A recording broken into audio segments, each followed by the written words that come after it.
మొన్న ఢిల్లీలో ఉన్న శాస్త్రి నగర్లో 10 మంది దోస్తులంతా కలిసి హోటల్కు వేయిర్రు. కొందరు వెజ్ బిర్యానీ, ఇంకొందరు మటన్ బిర్యానీ, చికెన్ బిర్యానీలు ఆర్డర్ ఇచ్చిరట.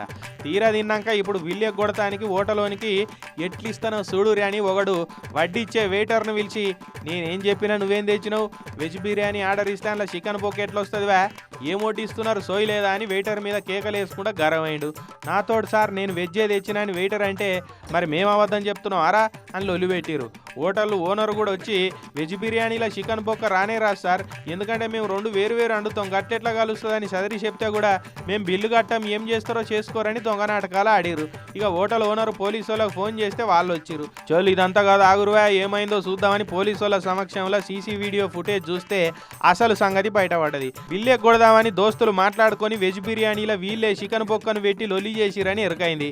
పదండిరా పోలీస్ స్టేషన్కి పోయి మనం వెజ్ బిర్యానీలో చికెన్ బొక్కలను కలపడం ఎలా అనే దాని మీద డీప్ డిస్కషన్ చేద్దామని బండి ఎక్కిస్తుంటే, గీంత దానికి పోరాలని ఎందుకు సార్ స్టేషన్కి తీసుకుపోతారు, పోనీ తీరి వాళ్ళ పాపాన వాళ్ళే పోతారు ఇడిచేయరని ఓనర్ చెప్పే వరకు, ఇంకోసారి ఇట్లా శకలు పడితే మీ బొక్కలు ఇరుగుతాయి బిడ్డే అని వార్నింగ్ ఇచ్చి ఇడిచిపెట్టిరట పోలీసు వాళ్ళు.